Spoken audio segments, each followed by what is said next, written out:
Assalamualaikum warahmatullahi wabarakatuh. Kembali kita berjumpa di video bab 2 tentang perencanaan dan manajemen keuangan kantor cabang. Sebelumnya saya sudah membuat video tentang bab 1 yaitu organisasi dan kepemimpinan kepala cabang Bank Syariah. Silahkan bisa dilihat di video sebelumnya kalau teman-teman belum melihat. Oke, tanpa panjang lebar kita langsung mulai untuk belajar bab 2. Selamat belajar. Ya, di bab 2 ini kita akan menjelaskan tentang perencanaan dan manajemen keuangan kantor cabang. Yang pertama, nanti kita akan belajar tentang pengembangan rencana bisnis kantor cabang. Jadi di buku yang warna hijau ini kebanyakan memang kita ngomongin tentang kantor cabang ya. Jadi kalau di buku yang putih yang sebelumnya itu kita ngomongin perusahaan bank syariah atau usaha bank syariah secara umum. Kalau di buku yang hijau ini kantor cabang ya. Saya langsung bahas ya. Saya akan membacakan dari awal.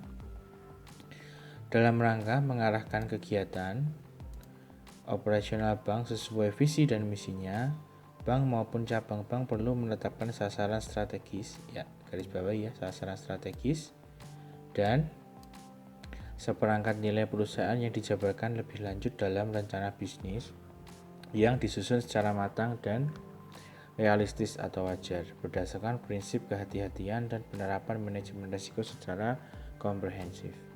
Di samping itu, penyusunan rencana bisnis tersebut juga harus memperhatikan faktor eksternal dan faktor internal yang dapat mempengaruhi usaha bank dan memperhatikan peraturan Bank Indonesia mengenai rencana bisnis bank nomor 12/21 PBI 2010 yang dijabarkan melalui SE BI nomor 1232 DPBS tanggal 18 November 2010 perihal rencana bisnis Bank Umum Syariah dan unit usaha syariah.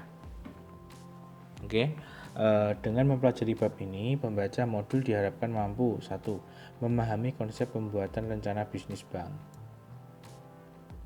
2. Menjelaskan bagaimana membangun dan mengembangkan rencana bisnis bank sesuai peraturan Bank Indonesia dan kelayakan bisnis.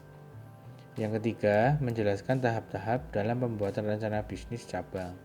4. Menganalisis kinerja kantor cabang. 5. Mengelola aset, liability, dan temporary sirkah fund management kantor cabang. Oke, jadi ini strategi ya, lebih ke perencanaannya. Oke, kita langsung saja ya. Yang A adalah pengembangan rencana bisnis kantor cabang.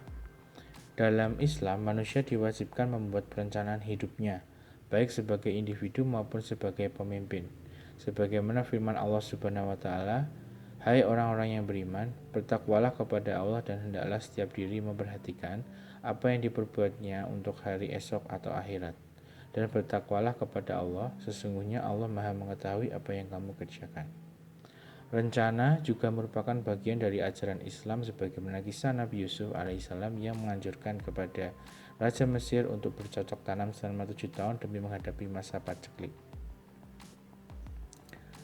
Sesudahnya, kisah tersebut terdapat dalam Al-Quran Surat Yusuf ayat 47 yang artinya, Yusuf berkata, "Hendaklah engkau bertanam selama 7 tahun sebagaimana biasa, maka apa yang engkau tuai hendaknya kau biarkan di bulirnya, kecuali sedikit untuk engkau makan."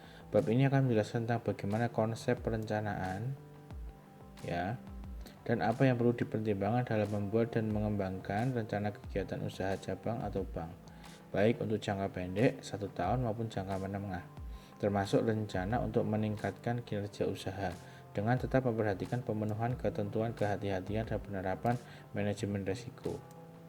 Pengembangan rencana bisnis dapat dilakukan dengan pendekatan siklus berikutnya.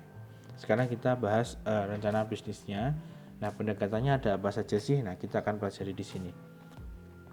Oke, yang pertama adalah penyusunan rencana bisnis ya. Perencana bisnis yang solid merupakan fondasi yang kuat untuk mencapai target bisnis. Secara umum, langkah untuk membentuk rencana bisnis tersebut adalah 1. Menetapkan target. 2. Membuat rincian program yang akan dikerjakan. 3 ya, merinci sarana pendukung dan sumber daya yang dibutuhkan. 4. Membuat program bisnis utama untuk mendukung strategi perusahaan. Referensi penting yang harus dipertimbangkan dalam proses ini adalah hasil dari SWOT assessment atau sistem analisis lainnya. Corporate strategic objective seperti visi dan misi bank. Yang ketiga, critical success factor. Nah, penyusunan siklus rencana strategis, establishing strategic planning cycle. Jadi yang pertama tadi apa? Rencana strategi bisnis ya. Penyusunan rencana bisnis ya. Ini yang pertama. Dia ada 4 ini rencana ya. Intinya ada 4 ini. Kemudian yang alat yang digunakan adalah SWOT. Kemudian ada corporate strategic objective seperti visi dan misi bank, serta critical success factor. Artinya faktor kesuksesannya apa. Nah, yang kedua, penyusunan siklus rencana strategis. Nah, rencananya apa aja? Penyusunan siklus rencana strategis dapat dilihat melalui bagian berikut. Activity ya, strategic objective. Strategic objectivenya apa sih? Tujuan strateginya untuk apa? Nah, si kantor pusat dan unit bisnis cabang dan departemen itu punya tugasnya beda-beda. Nah, kantor pusat nanti akan apa? Menjelaskan strategic objektif, tujuannya apa, strateginya nanti, strategi untuk mencapai apa yang diinginkan. Misalnya dia pengen kinerja keuangannya bagus, atau merebut pasar dari daerah A, daerah B ya. Nah, yang berperan untuk mengembangkan strateginya itu adalah kantor pusat. Nanti yang bagian unit bisnis atau cabang itu yang mentranslatekan atau menerapkan dan juga mengartikan strategi-strategi tersebut. Begitu juga dengan bagian departemen. Yang kedua, corporate strategy formulation. Ya, formulasi dan konsolidasi. Jadi ini seperti develop ya, hampir sama. Dia dilakukan di kantor pusat. Kemudian review ini dilakukan oleh unit bisnis atau cabang itu untuk melihat apakah formulasi strateginya itu cocok. Nah, yang selanjutnya adalah input, yaitu departemen itu nanti akan memberikan apa, masukan, input kepada si unit bisnis atau cabang. Kemudian business plan development. Nah, yang kantor pusat itu bertugas untuk guiding, prinsipal konsolidasi, artinya dia memandu ya, memandu dari pengembangan bisnis plan tersebut. Kemudian unit bisnis atau cabang itu melakukan pengembangan dan review, kemudian yang departemen mengembangkan dan juga melakukan input. Kemudian selanjutnya adalah program establishment, itu kantor pusat melakukan endorse. Nah, yang unit bisnis atau cabang melakukan develop, review, dan departemen melakukan develop, gitu ya. Jadi semua lini dari mulai kantor pusat, kemudian unit bisnis atau cabang sampai ke departemen itu punya perannya masing-masing gitu. Lalu kemudian kita masuk ke rencana bisnis yang baik disusun dengan mempertimbangkan hal berikut ini ya. Yang pertama adalah proses pembuatan rencana bisnis dapat dilakukan dengan pendekatan top down, bottom up, atau dengan menggunakan kombinasi keduanya. Interaksi yang kuat antar level, unit kerja, kantor pusat, unit bisnis atau cabang, dan departemen. 3. Unit kerja kantor pusat menentukan strategic objektif, sedangkan unit bisnis atau cabang dan departemen menyediakan atau menyiapkan input atau masukan dan rencana. Oke. Dengan memperhatikan hal-hal tersebut, diharapkan akan terjadi komitmen dan partisipasi dari semua level. Adanya fokus yang tepat, terciptanya pemikiran-pemikiran yang sistematis, dan adanya perbaikan proses yang berkesinambungan. Nah, ini yang perlu teman-teman garis bawahi. Yang sangat penting adalah adanya perbaikan dan proses yang berkesinambungan, atau sustainable. Jadi selalu diperbaiki, apakah rencana kita terlalu tinggi ataukah rencana kita terlalu rendah. Nah, itu kita harus perbaiki. Jangan sampai kita hanya bisa menentukan strateginya tanpa direview atau diperbaiki gitu ya. Kemudian yang ketiga, merancang program dan aktivitas. Program adalah sejumlah aktivitas yang dapat dipantau secara ketat dan dapat diukur secara kuantitatif serta memberikan kontribusi yang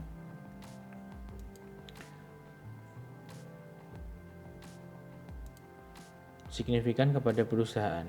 Aktivitas adalah tindakan konkret yang mencerminkan technical support yang diperlukan untuk mengimplementasikan program dengan sukses agar tujuan strategis tercapai. Untuk merancang program dan aktivitas yang baik perlu diperhatikan beberapa hal.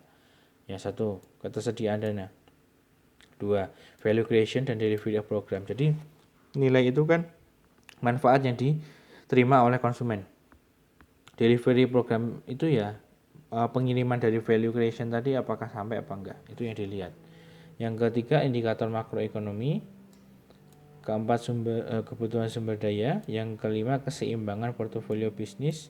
Yang keenam adalah keseimbangan antara risiko dan kesempatan. Yang ketujuh adalah dapat dikerjakan dengan usaha yang khusus. Oke. Sekarang yang keempat adalah menetapkan target dan key performance indicator atau KPI. Penetapan target mencakup hal-hal berikut. Yang pertama, menetapkan besar target yang diinginkan, menetapkan level kinerja, deskripsi pekerjaan yang akan dilaksanakan, menentukan ukuran dan parameter KPI. Penetapan target tersebut didasarkan pada hal-hal berikut. Yang satu adalah kinerja sebelumnya, data pembanding dari pesaing, analisis kemampuan dan batasan-batasan atau constraint. Yang keempat, tingkat kinerja untuk meyakinkan kemampuan berkompetisi. Yang kelima, masih dalam batas kemampuan keuangan atau biaya. Yang keenam adalah simulasi kinerja norma dan stretch. Ya, ini semuanya adalah tujuan untuk menilai pelaksanaan dari kinerja tadi. Namanya KPI ukurannya. Jadi kalau teman-teman mahasiswa ya IPK itu ya sama kayak KPI gitu tadi. Oke, lanjut kita yang B, pengembangan rencana bisnis bank menurut Bank Indonesia. Sesuai peraturan Bank Indonesia BBI nomor 12/21/PBI/2010 tentang rencana bisnis yang dijabarkan melalui SE BI nomor 12/32/DPBS tanggal 18 November 2010 perihal rencana bisnis bank umum syariah dan unit usaha syariah, bank diwajibkan menyusun rencana bisnis secara realistis setiap tahunnya. Dan dalam menyusun rencana bisnis tersebut harus memperhatikan beberapa hal berikut. 1. Faktor eksternal dan internal yang dapat mempengaruhi kelangsungan usaha bank. Yang kedua, prinsip kehati-hatian. Yang ketiga adalah penerapan manajemen risiko. Yang keempat adalah asas perbankan yang sehat. 5. Direksi bank wajib mengkomunikasikan rencana bisnis kepada 1. Pemegang saham bank, 2. Seluruh jenjang organisasi yang ada pada bank. Pokok-pokok aturan khusus dalam penyusunan rencana bisnis bank paling tidak meliputi hal-hal berikut. 1. Ringkasan eksekutif meliputi 1. Visi dan misi bank, 2. Arah kebijakan bank, yang ketiga langkah-langkah strategis yang akan ditempuh bank, yang keempat indikator keuangan utama, yang kelima target jangka pendek dan jangka menengah. 2. Kebijakan dan strategi manajemen meliputi 1. Analisis posisi bank dalam menghadapi persaingan usaha. 2. Kebijakan manajemen political statements. Yang ketiga, kebijakan manajemen risiko dan kepatuhan. Yang keempat, strategi pengembangan bisnis. Yang kelima, strategi pengembangan sumber daya manusia dan kebijakan remunerasi. 3. Penerapan manajemen risiko dan kinerja bank saat ini meliputi 1. Penerapan manajemen risiko termasuk penilaian profil risiko untuk seluruh risiko. Yang kedua, penetapan tata kelola yang baik. Yang ketiga, kinerja keuangan terutama dari aspek permodalan dan rentabilitas. Yang keempat, realisasi pemberian pembiayaan kepada usaha mikro, kecil, dan menengah. Yang kelima, penerapan kepatuhan terhadap prinsip syariah khusus bagi bank umum syariah dan UUS. Oke. Lanjut. Proyeksi 4 ya, proyeksi laporan keuangan beserta asumsi yang digunakan meliputi neraca, komitmen dan kontingensi, laba rugi, dan asumsi makro dan mikro yang digunakan. Yang kelima, proyeksi rasio-rasio dan pos-pos tertentu lainnya meliputi proyeksi rasio keuangan pokok, proyeksi pos-pos tertentu lainnya. Rencana pendanaan meliputi 1. Rencana penghimpunan dana pihak ketiga, rencana penerbitan surat berharga, rencana pendanaan lainnya. 7. Rencana penanaman dana meliputi rencana penyediaan dana kepada pihak terkait, rencana pemberian pembiayaan kepada debitur inti.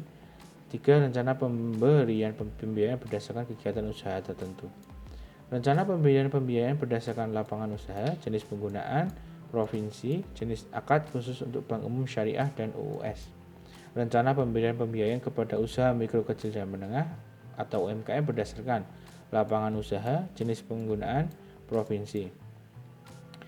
8. Rencana permodalan meliputi proyeksi pemenuhan kewajiban penyediaan modal minimum. 2. Rencana perubahan modal. Lanjut. 9. Rencana pengembangan organisasi dana sumber daya manusia meliputi 1. Rencana pengembangan organisasi. 2. Rencana pengembangan sistem informasi manajemen. Yang ketiga, rencana pengembangan sumber daya manusia. Yang keempat, rencana pemanfaatan tenaga kerja asing dan outsourcing. Yang ke-10, rencana penerbitan produk dan atau pelaksanaan aktivitas baru meliputi 1. Rencana penerbitan produk baru. Yang kedua, rencana pelaksanaan aktivitas baru. 11.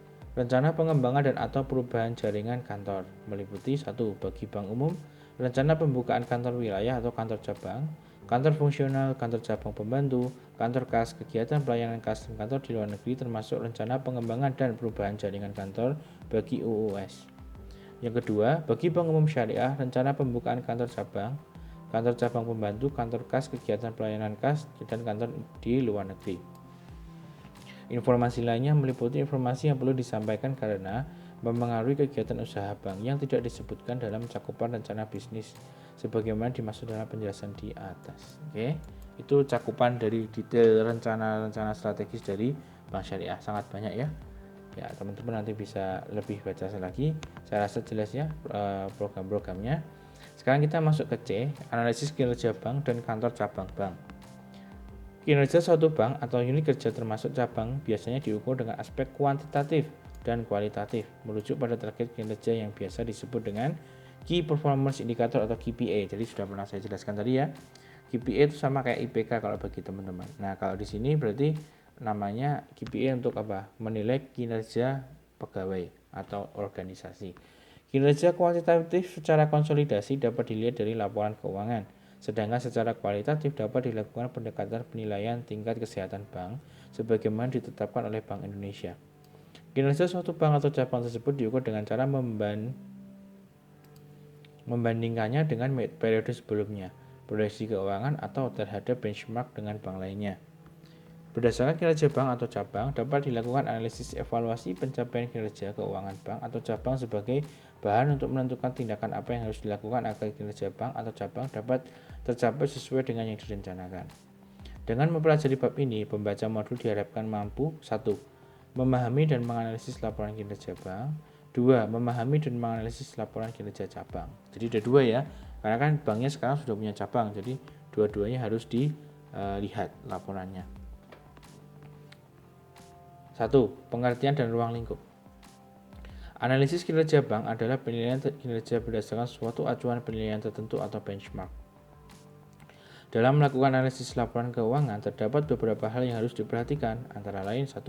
Ruang lingkup atau objek merupakan laporan keuangan bank secara individu, konsolidasi dengan anak perusahaan atau unit kerja tertentu seperti wilayah, cabang, dan kantor cabang tertentu. Tetap harus berhubungan dengan kantor cabang ya, meskipun wilayahnya jauh gitu. Kemudian yang kedua, tujuan analisis sesuai dengan pengguna, seperti pengawas untuk menilai kesehatan bank, masyarakat atau publik untuk menilai kinerja bank secara umum, investor untuk menilai harga saham bank, sohibul mal untuk menilai kelayakan mudarib, bank untuk menilai kelayakan pembiayaan nasabah, atau internal bank, manajemen kepala unit kerja untuk menilai kesesuaian kinerja bank cabang dengan benchmark tertentu seperti analisis aset, liability, dan temporary circa fund dalam rapat ALSICO, Asset Liabilities and Temporary Circa Fund Committee, dan analisis realisasi kinerja bank atau unit kerja termasuk wilayah atau cabang dibandingkan dengan rencana kerja dan anggaran. Acuan atau benchmark kinerja berdasarkan perbandingan dengan target periode sebelumnya, ketentuan regulasi, parameter industri, temuan audit, dan lain-lain. Periode laporan disesuaikan dengan tujuan atau pengguna. Semakin sering dilakukan analisis, semakin baik. Namun, untuk efisiensi dan efektivitas, analisis laporan keuangan internal bank biasanya dilakukan secara bulanan sesuai dengan siklus pembebanan biaya, tenaga kerja, biaya promosi, dan biaya umum lainnya. Sohibul mal atau investor biasanya menggunakan laporan keuangan publikasi triwulan untuk menilai kinerja bank. Faktor-faktor yang harus diperhatikan antara lain pertumbuhan aset dan dana pihak ketiga. Pasalnya, jika bank tidak tumbuh, bank akan mempunyai potensi bermasalah pada kualitas pertumbuhan, rentabilitas, dan risiko-risiko yang dihadapi, permodalan, dan aspek manajemen. Analisis dilakukan terhadap hal-hal yang signifikan perubahannya dan dapat dijelaskan secara rasional, serta menghasilkan suatu kesimpulan bagi pengguna. Langsung, yang kedua, regulasi Bank Indonesia atau Otoritas Jasa Keuangan. Regulasi Bank Indonesia atau OJK kalau sekarang ya, merupakan acuan dalam melakukan analisis kinerja bank. Aspek-aspek yang harus dilaporkan kepada OJK harus menjadi perhatian bagi internal bank, agar hasil analisis beserta penjelasannya memiliki kesamaan secara kuantitatif dan kualitatif. OJK sebagai otoritas perbankan memiliki akses tidak terbatas terhadap bank melalui pemeriksaan dan pengawasan atas posisi likuiditas secara harian, atau saldo giro di Bank Indonesia. Laporan mingguan likuiditas, laporan bulanan Bank Syariah atau LBUS, laporan tahunan publikasi, laporan realisasi rencana bisnis bank, laporan tingkat kesehatan bank atau termasuk profil risiko, dan laporan satuan kerja audit internal bank, laporan direktur kepatuhan, dan laporan dewan komisaris.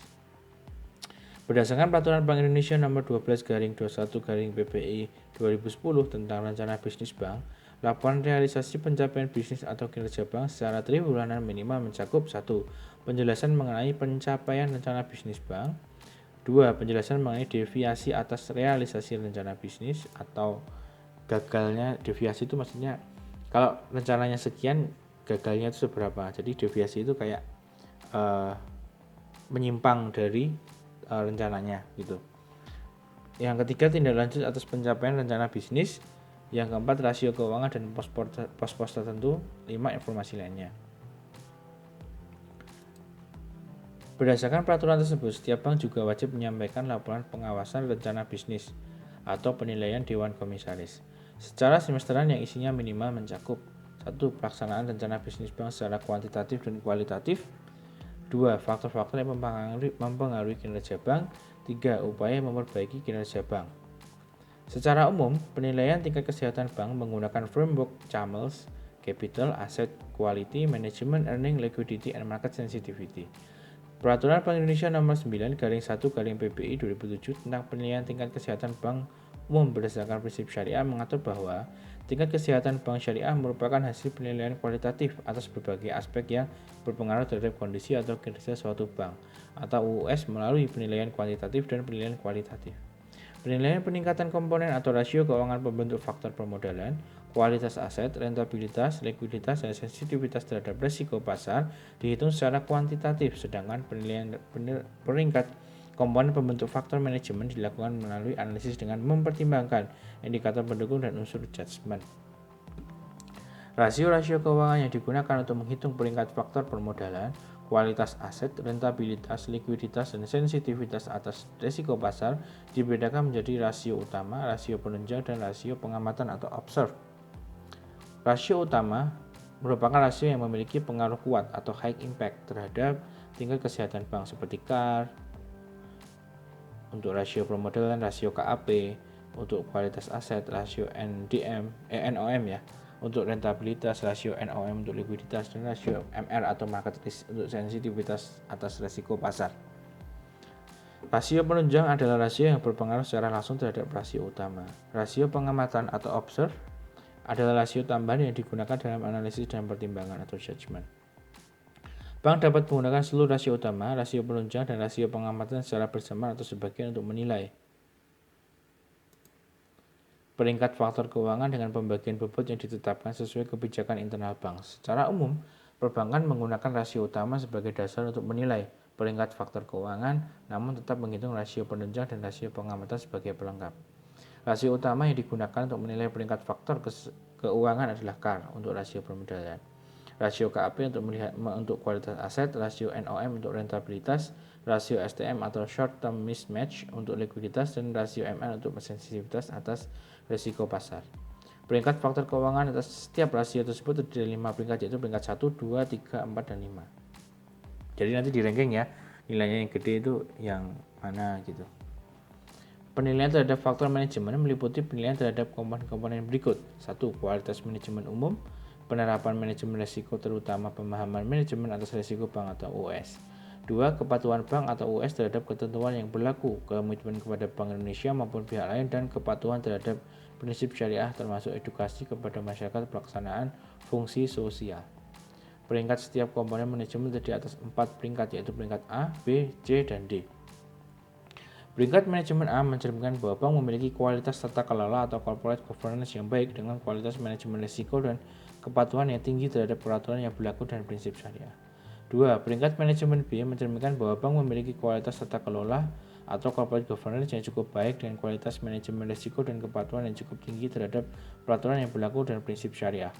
Yang ketiga, peringkat manajemen C mencerminkan bahwa bank memiliki kualitas tata kelola yang kurang baik dengan kualitas manajemen risiko dan atau kepatuhan yang rendah terhadap peraturan yang berlaku dan atau prinsip syariah. 4. Peringkat manajemen D mencerminkan bahwa bank memiliki kualitas tata kelola atau corporate governance yang tidak baik. Dengan kualitas manajemen risiko dan atau kepatuhan sangat rentan terhadap peraturan yang berlaku dan atau prinsip syariah. Hasil akhir penilaian tingkat kesehatan bank merupakan peringkat komposit yang dilaksanakan melalui agresi atas peringkat faktor finansial dan peringkat faktor manajemen. Agregasi menggunakan tabel konversi dengan mempertimbangkan indikator pendukung dan unsur judgement. Peringkat komposit tersebut menunjukkan kemampuan bank dalam menghadapi pengaruh negatif yang signifikan dari perubahan kondisi bank dan bisnis eksternal lainnya. Penggolongan peringkat komposit terdiri atas 1. PK1, bank dan US tergolong sangat baik dan mampu mengatasi pengaruh negatif kondisi perekonomian dan industri keuangan. Yang kedua, PK2, bank dan US tergolong baik dan mampu mengatasi pengaruh negatif kondisi perekonomian dan industri keuangan, namun masih memiliki kelemahan minor yang dapat segera diatasi dengan tindakan rutin. 3. PK3, bank dan US tergolong cukup baik, namun terdapat beberapa kelemahan yang dapat menyebabkan peringkat komposit memburuk apabila tidak segera dilakukan tindakan korektif. 4. PK4, bank dan US tergolong kurang baik dan sensitif terhadap pengaruh negatif kondisi perekonomian dan industri keuangan, atau memiliki kelemahan keuangan yang serius atau kombinasi dari kondisi beberapa faktor yang tidak memuaskan, yang apabila tidak dilakukan tindakan efektif berpotensi mengalami kesulitan yang dapat membahayakan kelangsungan usaha. PK5, bank dan US sangat sensitif terhadap pengaruh negatif kondisi perekonomian, industri keuangan, dan mengalami kesulitan yang membahayakan kelangsungan keuangan. Tingkat kesehatan bank syariah dihitung secara self-assessment dan bank wajib melakukan penilaian tingkat kesehatan bank sesuai dengan peraturan Bank Indonesia ini secara triwulan untuk posisi akhir bulan Maret, Juni, September, dan Desember. Namun untuk lebih prudent, bank syariah tetap perlu mengevaluasi tingkat kesehatan bank yang dihitung secara bulanan. Meskipun dihitung secara self-assessment, jika berdasarkan identifikasi dan penilaian Bank Indonesia ditemukan permasalahan atau pelanggaran yang secara signifikan mempengaruhi atau akan mempengaruhi operasional dan atau kelangsungan usaha bank, OJK berwenang menurunkan peringkat komposit tingkat kesehatan bank. Di samping itu, OJK juga dapat melakukan penilaian di luar waktu laporan triwulanan.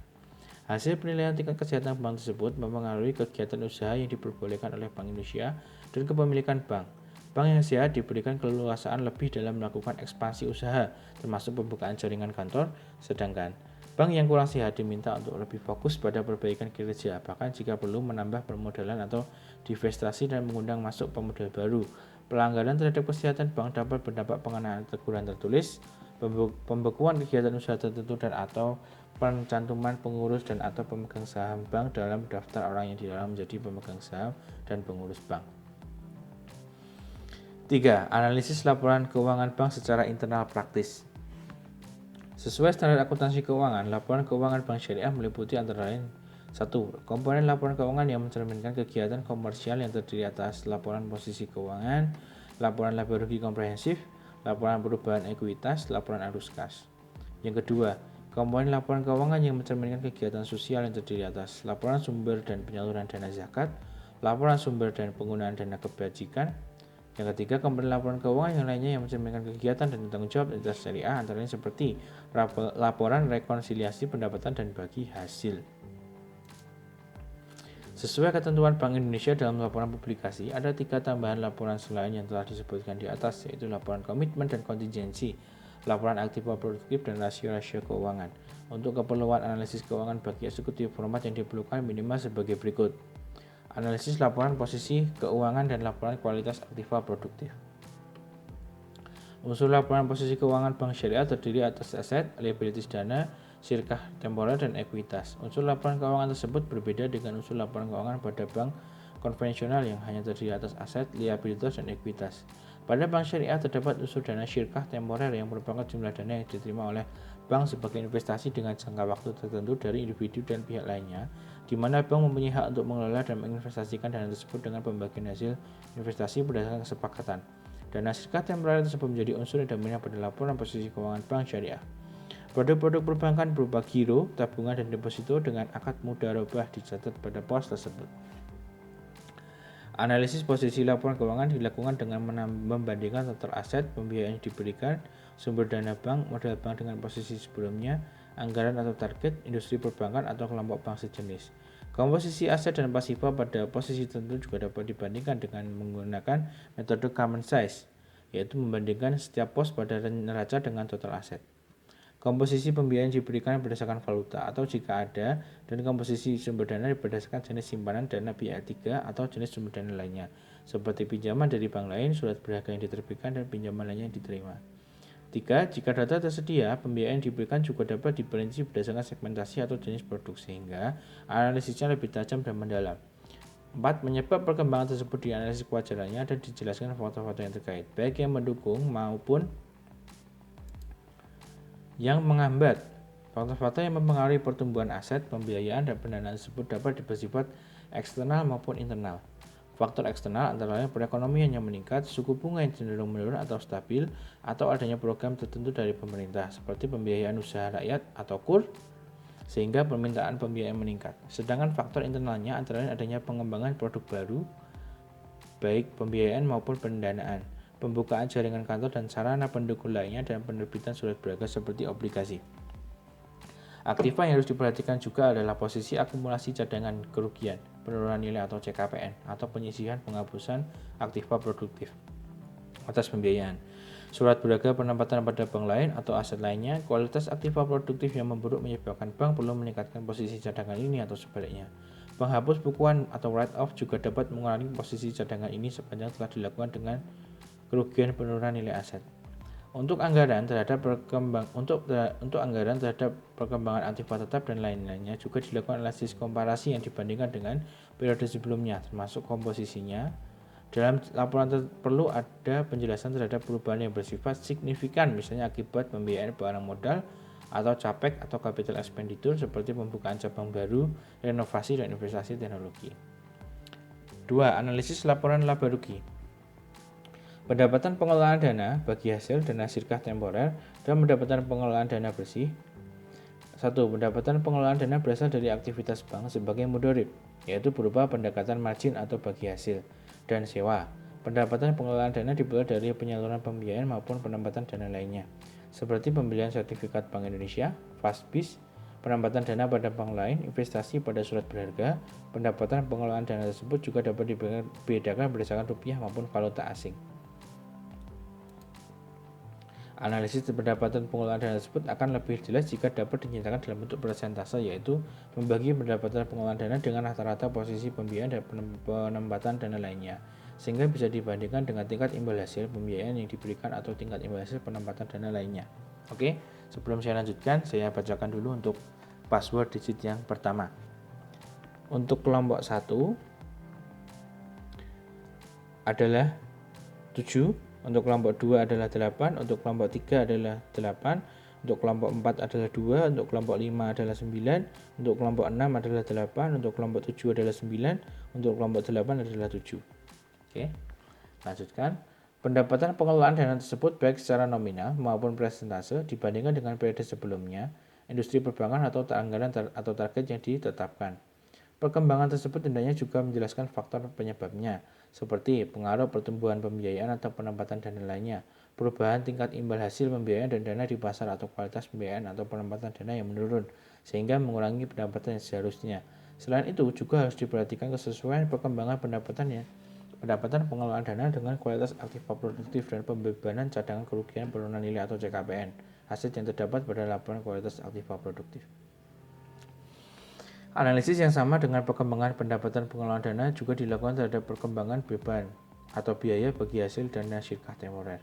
Beban bagi hasil dana sirkah temporer merupakan beban yang timbul karena bank menerima investasi mudharabah baik berupa tabungan, giro, deposito maupun penempatan lainnya dari pihak lain. Beban bagi hasil juga dapat dianalisis secara nominal maupun presentasi yang dibandingkan dengan periode sebelumnya, industri perbankan atau anggaran atau target yang ditetapkan. Persentase beban bagi hasil dihitung dengan membandingkan beban bagi hasil dengan rata-rata sumber dana. Faktor penyebab perkembangan biaya bagi hasil tersebut juga bisa karena pengaruh eksternal dan internal. Faktor eksternal misalnya terkait dengan tingkat imbal hasil pasar sehingga bank juga harus menyesuaikan tingkat imbal hasil dana sirkah temporer. Faktor internal antara lain kebutuhan dana bank yang sedang ekspansif, launching produk simpanan yang baru, atau penerbitan surat berharga. Selain itu, tinggi rendahnya beban bagi hasil juga dipengaruhi komposisi dana pihak ketiga. Komposisi dana pihak ketiga yang tinggi dalam bentuk giro dan tabungan akan berdampak pada beban bagi hasil yang lebih rendah dibandingkan dengan deposito berjangka. Pendapatan pengelolaan dana bersih adalah pendapatan pengelolaan dana oleh bank sebagai mudharib setelah dikurangi beban bagi hasil dana syirkah temporer. Pendapatan pengelolaan dana bersih dipengaruhi pendapatan pengelolaan dana dan beban bagi hasil dana syirkah temporer tersebut. Besarnya nilai pendapatan pengelolaan dana bersih juga tercermin dalam rasio Net Revenue Margin atau NRM, atau dikenal dengan Net Interest Margin atau NIM pada perbankan konvensional. NRM tinggi karena bank banyak menyalurkan kepada pembiayaan dengan tingkat margin atau nisbah yang relatif lebih tinggi, seperti pada pembiayaan mikro, kredit card syariah, pembiayaan tanpa agunan, pembiayaan pensiunan, dan pembiayaan pegawai. NRM yang tinggi juga dapat diakibatkan oleh sumber dana yang relatif murah atau cost of fund, seperti komposisi giro dan tabungan yang relatif murah. Selain itu, non-performing financing atau NPF juga berdampak pada tinggi dan rendahnya NRM karena NPF mempengaruhi pendapatan yang diterima dan diakui bank. Sebelum saya lanjutkan, kita password digit kedua ya. Kelompok 1 adalah 5, kelompok 2 adalah 3, kelompok 3 adalah 4, kelompok 4 adalah 5, kelompok 5 adalah 1, kelompok 6 adalah 5, kelompok 7 adalah 5, kelompok 8 adalah 4. Oke. Lanjut, pendapatan atau beban usaha lainnya. Pendapatan atau beban usaha lainnya merupakan pendapatan atau beban selain dari pendapatan pengelolaan dana dan beban bagi hasil dana syirkah temporer. Pendapatan atau beban usaha lain berasal dari beberapa transaksi berikut. 1. Pendapatan imbalan jasa perbankan berupa penukaran valuta asing atau SARF, transaksi payment pembayaran, transfer remittance, bank garansi, bank assurance, wealth management, electronic banking, ujroh dana talangan haji, fee tarawih, jasa terkait pasar modal, diantaranya wali amanat atau kustodian dan sebagainya.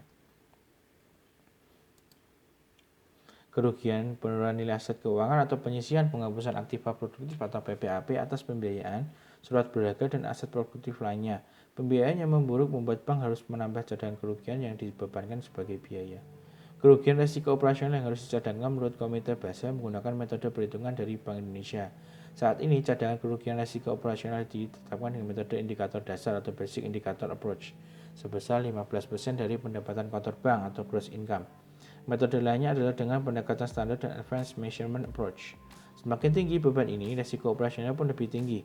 Resiko operasional ini berasal dari kegagalan proses internal atau kelalaian sumber daya manusia, kegagalan sistem informasi dan teknologi, dan kejadian eksternal, seperti bencana alam, kebakaran, dan lain-lain. Pada praktik perbankan syariah, seringkali cadangan resiko operasional ini dibentuk berdasarkan estimasi biaya kerugian yang ditanggung oleh bank atas kejadian resiko operasional.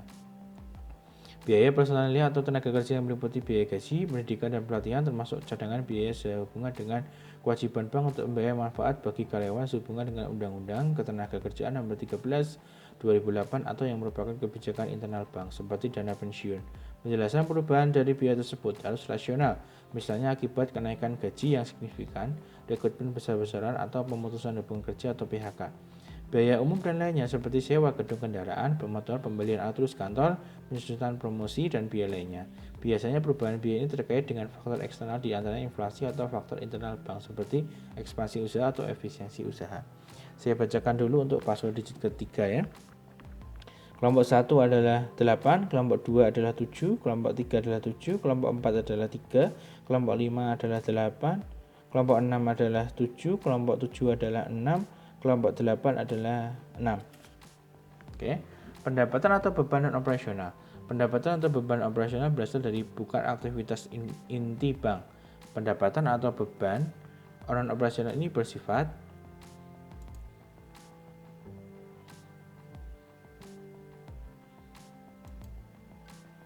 extraordinary dan tidak berkesinambungan atau unsustained, sehingga tidak bisa dijadikan relevansi untuk penyusunan anggaran selanjutnya. Berikut beberapa contoh pendapatan atau beban non-operasional. 1. Keuntungan atau kerugian dari penyewaan aktiva tetap dan penjualan aktiva tetap. 2. Revaluasi selisih kurs. 4. Laba sebelum zakat dan pajak dan laba setelah zakat dan pajak. 1. Zakat perusahaan dihitung sebesar 2,5% dari laba sebelum zakat dan pajak atau best practice. 2. Pajak perusahaan berasal dari pajak tahun berjalan dan pajak tangguhan. Analisis dilakukan dengan acuan laba periode tahun lalu dan anggaran atau dibandingkan dengan industri khususnya bank sejenis. Misalnya bank dengan aset yang setara. Penjelasan perubahan laba harus rasional sejalan dengan penjelasan sebelumnya seperti pendapatan pengelolaan dana bersih, dan pendapatan atau beban operasional dan non-operasional. Sumber laba dapat dibedakan berdasarkan aktivitas per pembiayaan dan lebih spesifik lagi berdasarkan segmen atau jenis produk pembiayaan dan aktivitas fee-based income atau pendapatan usaha lain. Sebagaimana disebutkan sebelumnya, laba yang baik juga bersifat berkesinambungan. Analisis laba bersih per lembar saham biasanya dilakukan untuk bank yang telah terdaftar di bursa efek atau go public yang berguna bagi investor sebagai perbandingan dengan emiten lainnya. Analisis rasio keuangan. Rasio keuangan digunakan dalam rangka perbandingan kinerja suatu bank dengan periode waktu yang berbeda atau perbandingan dengan bank lain yang berbeda ukuran asetnya. Literatur mengenai analisis laporan keuangan menyebutkan bahwa ada 4 kategori analisis. 1. Analisis aktivitas yang menilai tingkat output yang dihasilkan oleh aset atau karyawan.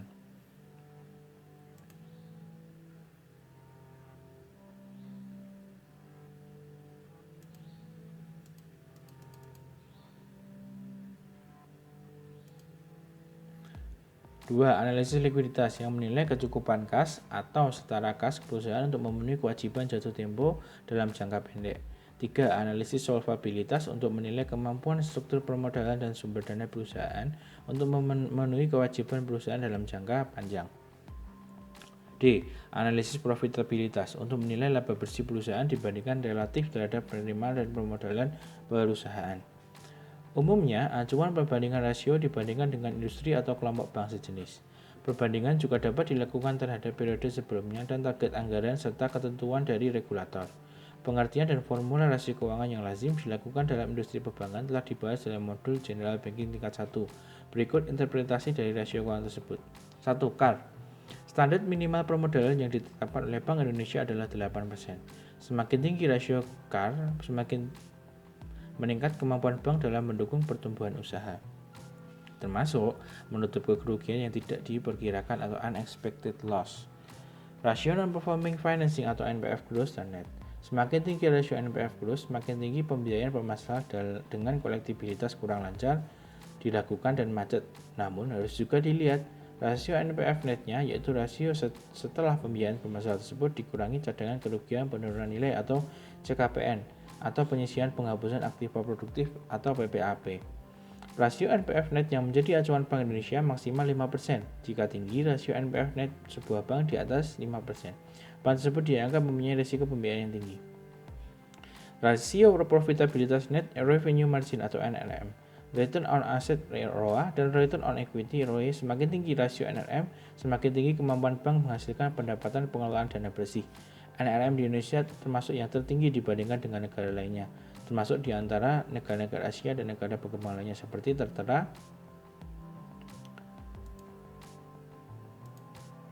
pada tabel NRM bank di Asia dan bank-bank di Indonesia. Sesuai dengan NRM yang tinggi di Indonesia, maka rasio ROA dan ROE juga tergolong tinggi.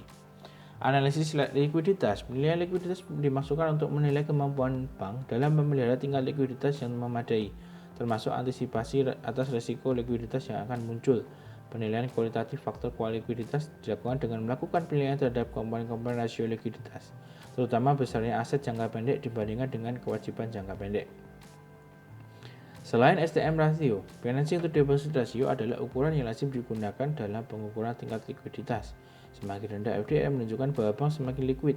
Namun jika sangat rendah, laba bank akan menurun karena porsi pendapatan pengelolaan dana yang diperoleh dari pembiayaan lebih rendah dibandingkan dengan pendapatan penempatan bank pada SBIS, penempatan modal rupiah antarbank, dan investasi surat berharga.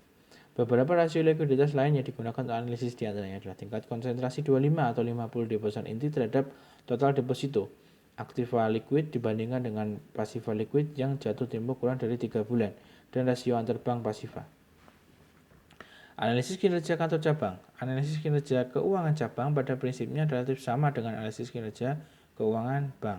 Hanya saja ada beberapa perbedaan berikut. Pos-pos dalam laporan keuangan raja cabang lebih sedikit. Jenis aktiva hanya mencakup kas, pembiayaan yang diberikan, aktiva tetap, aktiva lain-lain, dan rekening antar kantor aktiva. Jenis rekening pasiva adalah giro, tabungan, deposito, kewajiban lain-lain, rekening atau antar kantor pasiva, dan laba atau rugi. Pos rekening antar kantor aktiva adalah jika cabang tersebut cenderung lebih banyak menghimpun simpanan dana pihak ketiga dibandingkan dengan menyalurkan pembiayaan diberikan atau sebaliknya.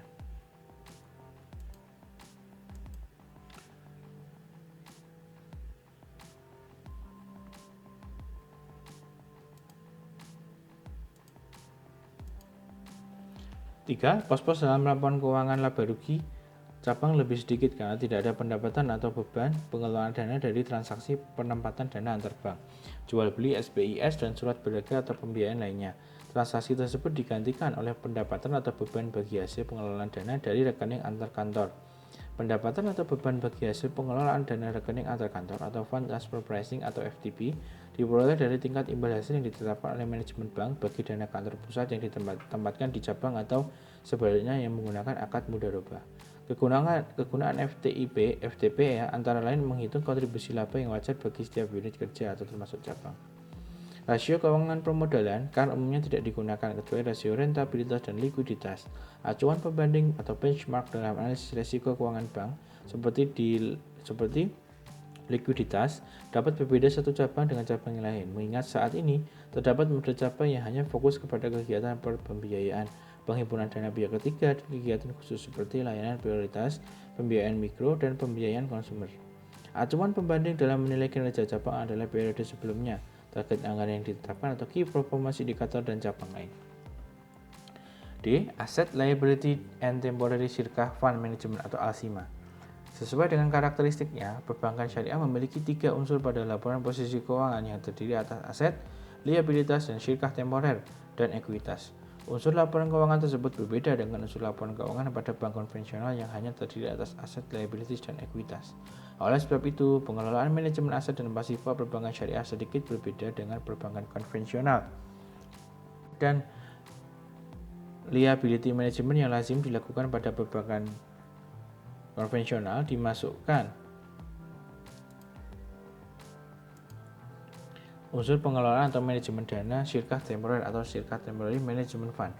Dalam rangka mengarahkan dan menjaga kinerja keuangan sesuai dengan bisnis plan, bank syariah perlu melakukan evaluasi dan pemantauan tentang posisi aset, liability, dan temporary syirkah fund bank dengan perkembangan profitabilitasnya, baik yang berposisi di kantor cabang maupun posisi konsolidasi yang ada di kantor pusat bank. Sementara itu, pengelolaan manajemen aset, liability, dan temporary syirkah fund atau ALSIMA suatu bank dilaksanakan oleh suatu komite yang disebut dengan ALSICO atau Asset Liability and Temporary Shirkah Fund Management Committee. Pada bank konvensional dikenal istilah ALMA, Asset Liabilities Management untuk pengelolaan aset dan liabilitas, dan ALCO, Asset Liabilities Committee sebagai pengelola ALMA. Dalam evaluasi dan pemantauan perkembangan aset liability dan temporary shirkah fund, bank tersebut harus memperhatikan faktor eksternal dan internal, serta kondisi ekonomi makro dan mikro.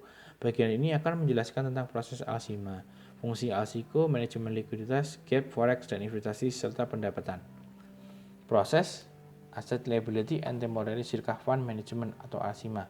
Proses ALSIMA merupakan suatu proses pengelolaan risiko yang berhubungan dengan perubahan posisi aset, liability, and temporary shirkah fund atau suatu bank, perubahan tingkat imbal hasil, likuiditas, foreign exchange, dan profitabilitas. Menurut Guidance Structural Risk Management ALMA, the goal of asset liability management is to properly manage the risk related to change in interest rate, the mix of balance sheet asset and liabilities, the holding of foreign currency, and the use of derivatives. These risks should be managed in a manner that contributes adequately to earning and limits risk to financial margin and member equity. Dengan demikian, pengelolaan aset dan liability atau pengelolaan aset, liability and temporary shirkah fund pada perbankan syariah harus difasilitasi melalui persetujuan kebijakan manajemen. Kebijakan manajemen ini akan menjadi acuan dalam penerapan pricing baik untuk dana maupun pembiayaan serta kegiatan keuangan lainnya.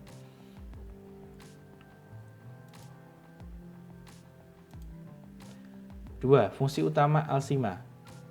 Manajemen likuiditas bertujuan mempertahankan status rasio likuiditas yang ditetapkan dan memperkecil dana yang idle atau menganggur guna menaikkan pendapatan dan memenuhi kebutuhan cash flow bank. 2. Manajemen gap yaitu untuk mengelola risiko maturity tingkat imbalan bagi hasil dengan skenario yang ditetapkan dan mencapai pendapatan maksimum. Manajemen valuta asing yaitu untuk mengelola beberapa macam valuta asing agar dikelola dengan optimal seperti currency mismatch dan memaksimalkan pendapatan dari perbedaan nilai yang ada. Manajemen investasi dan pendapatan yaitu mengelola pertumbuhan kenaikan pendapatan pas sesuai rencana, mengelola portofolio investasi seoptimal mungkin untuk memberikan hasil yang terbaik bagi pemilik dana, dan mempersiapkan input untuk pengambilan keputusan dalam penentuan tingkat imbal hasil dan nisbah. Aset manajemen. 1. Aset mix. Aset merupakan sumber pendapatan suatu bank. yang harus dikelola secara optimal. Salah satu cara paling populer untuk meningkatkan pendapatan secara optimal saat ini adalah dengan melakukan strategi aset mix. Suatu bank berupaya mengoptimalkan komposisi penempatan pada aset yang dapat memberikan pendapatan yang paling tinggi. Begitu juga sebaliknya pada aset yang paling rendah pendapatannya. Berikut contoh komposisi aset mix. Ya. Untuk pembiayaan kecil komposisinya 5%, pembiayaan menengah 25%, pembiayaan korporat 35%.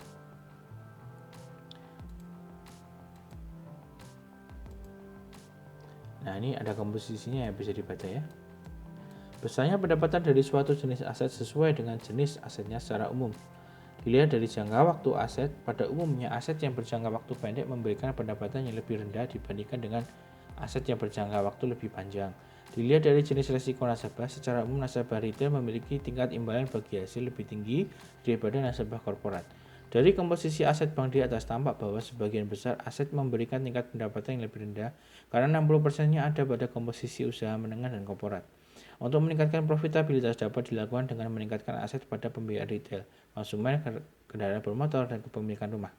Aset bank yang optimal secara umum agar dapat dikembangkan menjadi bank yang sehat, pertumbuhan aset harus selalu diikuti pertumbuhan laba. Selain itu, secara umum besar pertumbuhan yang wajar adalah ketika persentase pertumbuhan laba sama dengan pertumbuhan aset.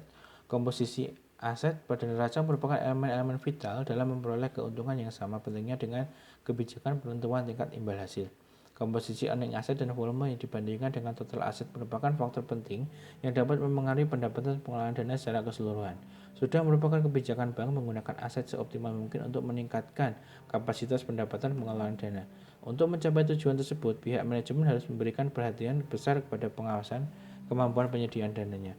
Efisiensi penggunaan aset dapat diukur dengan rasio total earning asset to total asset, cash to total asset, fixed and other asset to total asset, and return on asset. Penilaian aset bank yang sehat bisa dilihat juga dari besarnya NPF atau non-performance financing net yang menurut ketentuan Bank Indonesia maksimum sebesar 5%. Ya, saya kasih password digit keempat dulu ya. Password digit keempat untuk kelompok 1 adalah 4, kelompok 2 adalah 4, kelompok 3 adalah 5, kelompok 4 adalah 6, kelompok 5 adalah 7, kelompok 6 adalah 1, kelompok 7 adalah 7, kelompok 8 adalah 5. Oke, saya lanjutkan. Liability and temporary circa fund management. Liability and temporary circa fund mix.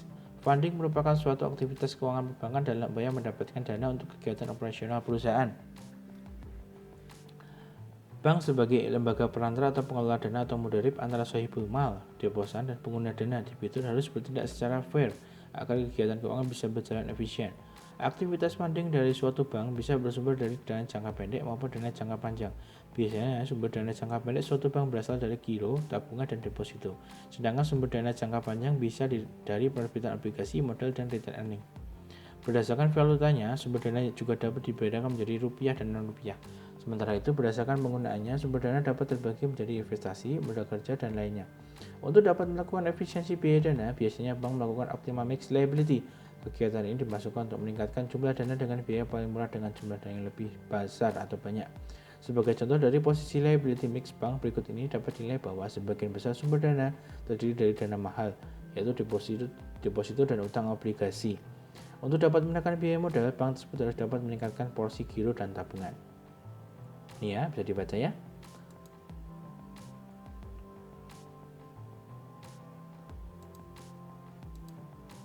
Prinsip penggunaan dana. Prinsip penghimpunan dana pada bank syariah. Bank dan pemilik dana mempunyai hubungan kemitraan berdasarkan akad mudharabah mutlaqah, akad mudharabah muqayyadah, akad mudharabah musyarakah, dan akad wadiah. Pemilik dana atau sahibul mal memperoleh bagian atas keuntungan sesuai kesepakatan dan menerima kerugian berdasarkan jumlah dana dari masing-masing pihak atas penempatan investasi mudharabah dan dapat memperoleh bonus atas titipan dana dalam bentuk akad wadiah. Pada akad mudharabah mutlaqah, pemilik dana memberikan kebebasan kepada pengelola dana dalam mengelola investasinya. Pada akad mudharabah muqayyadah, pemilik dana memberikan batasan kepada pengelola dana antara lain mengenai tempat, cara, atau objek investasi. Pada mudharabah musyarakah, pengelola dana menyertakan modal atau dananya dalam kerjasama investasi. Pada akad wadiah, nasabah sebagai pemilik dana atau wadi menitipkan dananya kepada bank atau wadi, di mana bank diperbolehkan menggunakan dana tersebut untuk operasional bisnis bank dan dapat memberikan bonus kepada nasabah. Namun bonus tidak boleh diperjanjikan. Adapun prinsip penggunaan dana oleh bank seharusnya dengan pola sumber dana jangka pendek untuk pembiayaan yang bersifat jangka pendek, misalnya dana giro, tabungan, dan deposito yang digunakan untuk penempatan antar bank atau pembiayaan modal kerja. Sumber dana jangka panjang digunakan untuk pembiayaan yang bersifat investasi, misalnya untuk dana dari penerbitan aplikasi digunakan pembiayaan investasi, namun karena sesuai dengan kondisi sumber dana bank yang sebagian besar berasal dari dana jangka pendek, bank perlu mengelolanya dengan baik agar risikonya masih tetap terkendali terkait dengan gap yang terjadi. Biaya bagi hasil, biasanya dana jangka pendek bersumber dari penempatan atau simpanan jangka waktu pengembaliannya kurang dari 1 tahun, seperti dana giro, tabungan deposito, penempatan antar bank, dan lainnya. Berikut rumus perhitungan beban dari bagi hasil.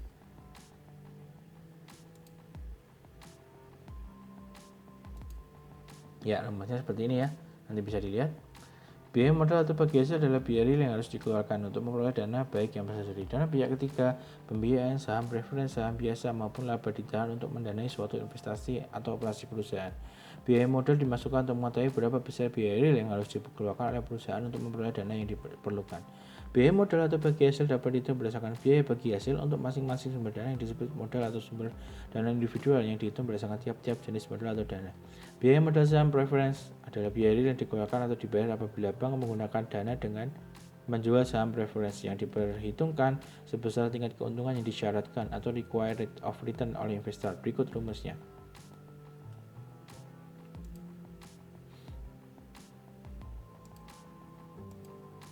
Ya, gini ya rumusnya. Biaya modal atau bagi hasil dari laba ditahan merupakan biaya dana yang dikeluarkan oleh bank dengan menggunakan laba ditahan. Perhitungan dan rumusnya sama dengan biaya modal saham biasa. Biaya modal secara keseluruhan merupakan biaya modal yang memperhitungkan seluruh biaya atas dana atau modal yang digunakan dengan pola menghitung security beta dan capital struktur sehingga didapatkan aset beta yang akan menjadi cost of capital. Cara tersebut cocok untuk new project atau perusahaan baru. Mendapatkan nilai WACC dapat dilakukan dengan menghitung cost of equity, cost of debt sehingga menghasilkan capital struktur untuk kemudian dapat dilakukan perhitungan cost of capital. Cara tersebut cocok jika kita dapat menghitung cost of equity dan debt, terutama pada perusahaan yang sudah berjalan lama. Berikut rumusnya.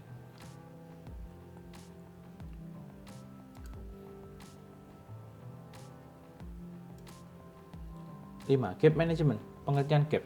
Dalam laporan neraca bank terdapat dua bagian, yaitu posisi aset dan posisi liability serta temporary circle fund pada tanggal tertentu. Dari posisi liability dan temporary circle fund akan terlihat adanya sumber dana bank. Sementara itu dari sisi aset akan terlihat adanya penggunaan dana bank. Dari sumber dan penggunaan dana bank tersebut biasanya menjadi perbedaan atau selisih. Kondisi perbedaan atau selisih itulah yang disebut dengan istilah gap. Gap dibagi menjadi dua, yaitu gap jumlah dana dan maturity gap atau mismatch. Jika jumlah sumber dana bank lebih besar daripada jumlah penggunaannya, disebut dengan positive gap atau long. Sementara itu, jika jumlah sumber dana lebih kecil daripada penggunaan dana bank, disebut dengan negative gap atau short. Namun, jika jumlah sumber dana bank sama dengan jumlah penggunaannya, disebut dengan istilah zero gap atau netral. Maturity gap terjadi karena ada perbedaan rata-rata jangka waktu rate sensitive liabilities dan temporary circle fund terhadap sumber dana dengan rata-rata jangka waktu rate sensitive aset terhadap penggunaan dana seperti pemberian pembiayaan. Pengelolaan gap. Agar sisi aset bank dapat menghasilkan pendapatan yang lebih besar daripada biaya yang harus dikeluarkan, haruslah ada pengelolaan gap yang baik. Adapun tujuan ASIMA adalah menjaga agar net income pada level tertentu dapat dipertahankan atau secara bertahap dapat ditingkatkan. Pada umumnya, dana yang diperoleh dari nasabah berjangka waktu lebih pendek dibandingkan dengan penempatan dana dalam bentuk aset. Kejadian tersebut menimbulkan gap atau perbedaan antara jangka waktu sumber dana dengan jangka waktu penempatannya. Kondisi seperti itu dapat menimbulkan risiko tingkat imbal hasil yang harus dihadapi bank. Mengendalikan risiko akibat adanya gap tersebut dapat dilakukan dengan hedging dan capping. Hedging adalah strategi dengan melakukan penempatan dari sumber dana dengan jumlah dan jangka waktu yang sama. Sedangkan capping adalah strategi penempatan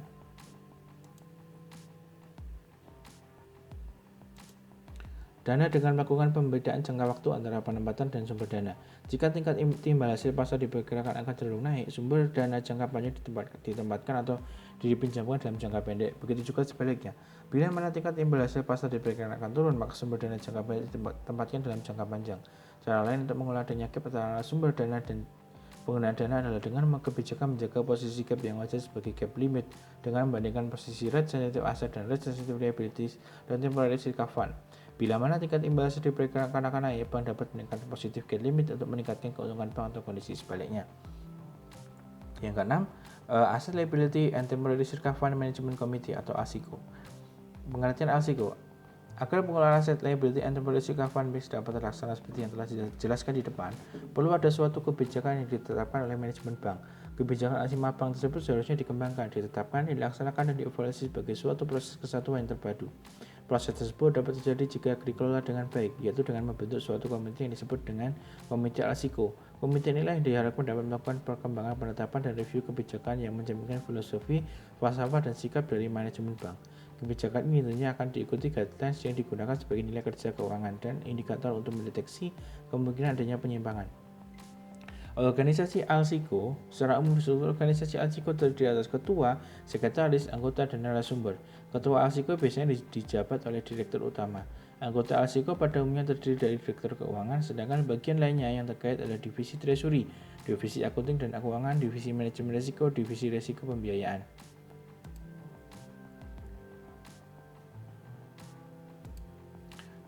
Divisi pembiayaan dan beberapa divisi lainnya. Narasumber dapat berasal dari divisi terkait dengan agenda rapat, tetapi dapat pula berupa narasumber tetap. Untuk persiapan dan pelaksanaan rapat ASICO pada umumnya dibentuk unit penunjang ASICO yang berfungsi mempersiapkan bahan, tempat, undangan, peserta, dan semua kebutuhan demi terselenggaranya rapat ASICO. Masing-masing ketua, sekretaris, anggota, dan narasumber ditetapkan tugas dan tanggung jawabnya akan mempermudah pelaksanaan rapat ASICO. Pada umumnya, rapat ASICO diselenggarakan sebulan sekali kecuali dalam kondisi tertentu. Ketua ASICO akan mengundang anggota dan narasumber untuk menyiapkan bahan-bahan selain yang telah disiapkan oleh unit penunjang ASICO. Dalam rapat ASICO akan dibahas kinerja keuangan yang merupakan hasil implementasi rencana kerja dan kebijakan investasi bank, serta penyimpangan hasil yang dicapai dibandingkan dengan rencana kerja yang ada. Di samping itu dibahas pula kondisi ekonomi yang berkembang saat ini dan proyeksi yang akan datang baik secara makro maupun mikro yang dapat berpengaruh pada industri perbankan. Hasil pembahasan dalam rapat ASICO akan menjadi dasar perumusan untuk menetapkan strategi berikutnya. Ketetapan kebijakan tersebut akan diteruskan kepada semua unit terkait untuk dilaksanakan sebagaimana mestinya. Berikut contoh agenda rapat ASICO. Bisa dibaca ya. C. Wewenang dan tanggung jawab ASICO. Wewenang dan tanggung jawab ASICO antara lain 1. Membuat, mengkaji, dan menerapkan kebijakan untuk mengelola sumber dan penggunaan dana, posisi valuta asing yang akan datang dengan tingkat keuntungan dan risiko yang sepadan.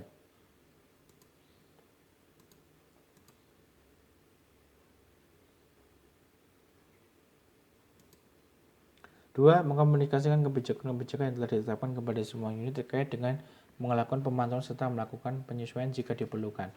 3. Mengkoordinasikan dengan unit terkait untuk melakukan evaluasi dan analisis riset sebagai bahan rekomendasi ke ASICO. Secara berkala, melakukan kajian tentang laporan keuangan bank, mengambil keputusan tentang rencana keuangan tahunan dan 5 tahunan. 6. Menerapkan strategi manajemen risiko perubahan posisi aset dan liability, tingkat imbalan bagi hasil, nilai tukar, dan posisi derivatif. 7. Menentukan kebutuhan likuiditas dan memantau perkembangan sumber serta penggunaan dana, terutama aset maturity profile dan gap. 8. Memantau perkembangan eksposur bank terhadap potensi risiko perubahan tingkat imbalan bagi hasil, nilai tukar, dan hal lainnya yang terkait. Meneliti dan memperbaiki bila mana diperlukan perkiraan suku bunga, nilai tukar, dan asumsi faktor-faktor pokok ekonomi yang dapat mempengaruhi kinerja bank. Memantau penyesuaian terhadap kebijakan-kebijakan yang telah ada, terutama mengenai bangunan pengelolaan aset dan liability and temporary reserve fund. Melakukan pengambilan keputusan atas perubahan-perubahan yang terjadi agar selalu konsisten dan sejalan dengan visi dan misi bank. D. Proses dan financial modeling kegiatan ASIMA. Setiap bank mempunyai financial modeling untuk aset dan liability dan temporary reserve fund management atau ASIMA dengan menggunakan softwarenya masing-masing. Aset dan liability and temporary reserve fund modeling merupakan perangkat lunak yang menyediakan perkiraan, analisis, dan laporan pengujian yang menggunakan apa yang disebut dengan what if skenario. Model ini dapat disesuaikan dengan garis besar kebijakan bank dalam membuat perkiraan-perkiraan dan laporan kinerja. Model ini dapat juga dibuat untuk perkiraan apa yang akan terjadi dari pengujian-pengujian beberapa alternatif usul kebijakan, umpamanya tingkat hasil temporary reserve fund dan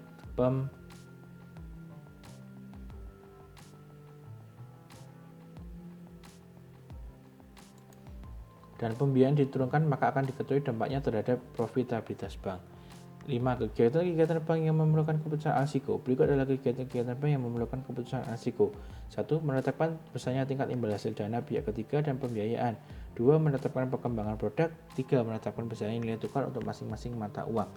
Oke, sebelum saya lanjutkan, saya bacakan dulu untuk kode ya. Kode digit kelima atau password digit kelima untuk kelompok 1 adalah 6, kelompok 2 adalah 6, kelompok 3 adalah 1, kelompok 4 adalah 4, kelompok 5 adalah 3, kelompok 6 adalah 5, kelompok 7 adalah 4, kelompok 8 adalah 6. Oke, lanjut. Pengelolaan likuiditas bank. Pengertian likuiditas, salah satu pengelolaan dana yang sangat krusial bagi bank yaitu pengelolaan likuiditas. Hal ini disebabkan oleh kegagalan bank baik di Indonesia maupun negara yang tidak mampu mengelola likuiditas dengan baik. Likuiditas dalam industri perbankan adalah bagaimana kemampuan bank tersebut memenuhi permintaan untuk kewajiban dana, baik dari sohibul mal, deposan atau pemilik dana maupun nasabah pembiayaan atau pengguna dana. Bank harus menjaga likuiditasnya untuk memenuhi semua kewajibannya dengan cara memiliki dana tunai, menjual aset atau memperolehnya dari pihak lain. Pengelolaan likuiditas yang efektif. Likuiditas umumnya dapat diartikan sebagai kemampuan untuk memiliki sumber dana yang cukup untuk memenuhi seluruh kewajiban yang jatuh tempo dan untuk memenuhi kebutuhan sesuai dengan kebijakan bank. Dalam pengelolaan dana untuk kebutuhan likuiditas ini, bank harus bersifat konservatif agar mempunyai dana yang memadai sehingga mampu membayar semua kebutuhan pendanaan, baik untuk para pemilik rekening giro, tabungan, deposito maupun pembiayaan. Namun, bank juga harus menjaga jangan sampai kondisi likuiditasnya melebihi kebutuhannya sehingga menimbulkan dana menganggur atau idle fund. Secara umum, tujuan dari manajemen likuiditas adalah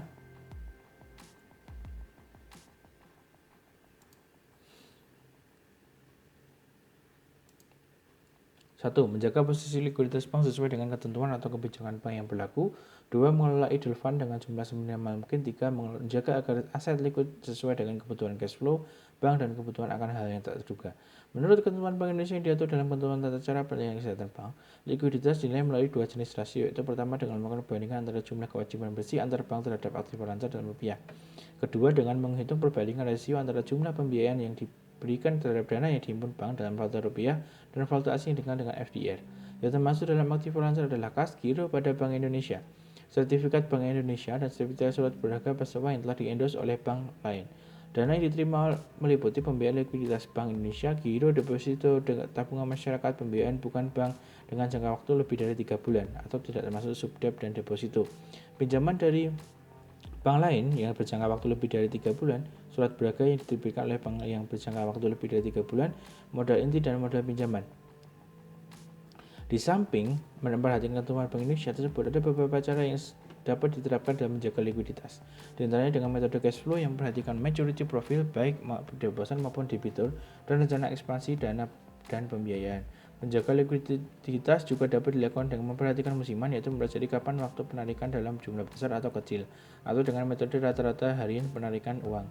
Dalam metode penarikan rata-rata harian ini, ada bank yang menyediakan uang kas selama 3-4 minggu atau jangka waktu lainnya. 8. Forex Management.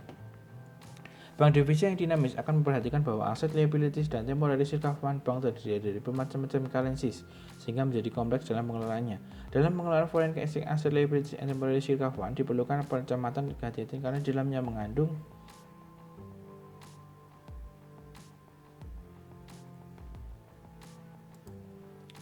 banyak risiko yang biasanya jarang ditemui pada aset maupun liabilities and temporal reserve fund local currencies. Forex management adalah bagaimana mengelola foreign exchange aset dan liabilities yang baik dengan tujuan mengoptimalkan pendapatan dan mengendalikan risikonya dikaitkan dengan pergerakan exchange rate dan tingkat imbal hasil yang diperkirakan. Ya. Tujuan forex management antara lain 1. Mengelola forex risk secara global yang berkaitan dengan mismatch dengan falas yang terdapat dalam laporan keuangan bank, memaksimalkan pendapatan yang berasal dari exchange rate dan pendapatan pengolahan dana. 3. Mendukung tujuan manajemen likuiditas dan gap. 9. Earning and Investment Management. Dalam neraca bank, aset dapat berbentuk pembiayaan dan efek-efek atau surat berharga. Penempatan pada surat berharga ini merupakan kegiatan yang sangat umum dilakukan oleh bank. Agar portofolio surat berharga tersebut dapat dikelola dengan baik, perlu ada pengelolaan risk and return-nya agar tidak melebihi risk tolerance dan risk appetite yang sudah ditetapkan. Adapun tujuan pengelolaan Earning and Investment Management untuk mempertahankan atau meningkatkan profitabilitas yang wajar, mengelola pertumbuhan pendapatan dan profit yang stabil. 3. Memberikan arahan mengenai kombinasi komposisi neraca. 4. Menata porsi investasi dalam portofolio bank untuk mencapai hasil di atas rata-rata dari komposisi surat-surat berharga, baik pasar uang maupun pasar modal, sehingga risikonya dapat terkendali dan memberikan return yang wajar sesuai risikonya. Untuk mendukung pelaksanaannya, kegiatan investment management tersebut diperlukan informasi, baik yang berasal dari dalam maupun luar bank. Informasi data tersebut berupa kinerja beberapa tahun terakhir, kondisi mikro dan makroekonomi, dan data pegangan dalam industri perbankan. Oke. Alhamdulillah sudah selesai.